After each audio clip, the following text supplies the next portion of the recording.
সোহরাওয়ার্দীতে প্রতিবাদী জনতার ঢল, ফিলিস্তিনিদের দাবির সঙ্গে বাংলাদেশের সবাই আছে।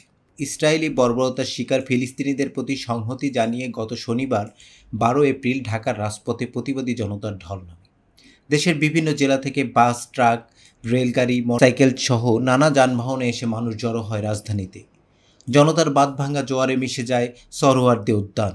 মার্চ ফর গাজা গত শনিবার বিকেল ৩টায় শুরুর কথা থাকলেও সকাল থেকে দেশের বিভিন্ন প্রান্ত থেকে দলে দলে মিছিল নিয়ে এসে অংশগ্রহণ করেন লাখো মানুষ।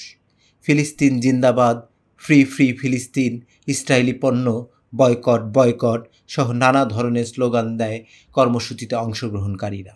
স্বাধীন ফিলিস্তিন প্রতিষ্ঠা এবং ফিলিস্তিনের গাজায় ইসরায়েলের গণহত্যা বন্ধের দাবিতে এই গণজমায়েতের আয়োজন করে প্যালেস্টাইন সলিডারিটি মুভমেন্ট।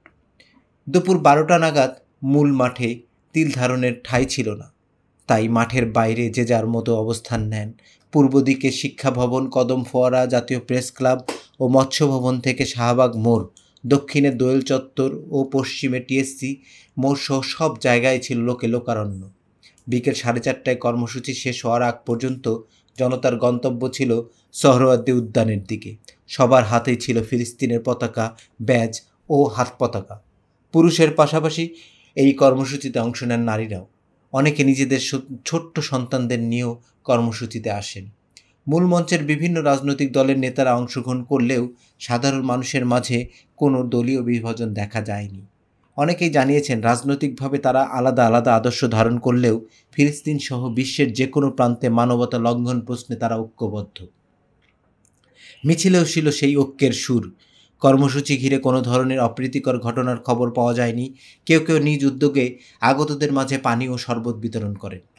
আল সুন্নাহ ফাউন্ডেশনের চেয়ারম্যান শায়খ আহমাদুল্লাহ বলেন, বাংলাদেশের সব দল, মত, চিন্তা, দর্শনের মানুষ মজলুম ফিলিস্তিনি ও মজলুম গাজার পাশে আসে।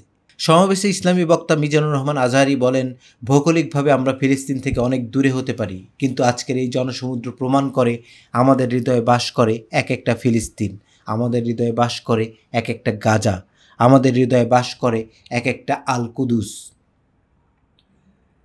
আজকের এই জনসমুদ্র ফিলিস্তিনের প্রতি, আল আকসার প্রতি বাংলাদেশের মানুষের ভালোবাসার বহিঃপ্রকাশ বলে উল্লেখ করেন আজহারি। গণজমাতে দোয়া ও মোনাজাত পরিচালনা করেন জাতীয় মসজিদ বাইতুল মোকাররমের খতিব মাওলানা আব্দুল মালেক।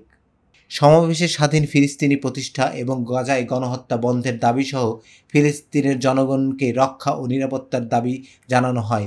পাশাপাশি আন্তর্জাতিক আদালতে অঞ্চলটিতে চলমান গণহত্যার বিচারও দাবি করা হয়।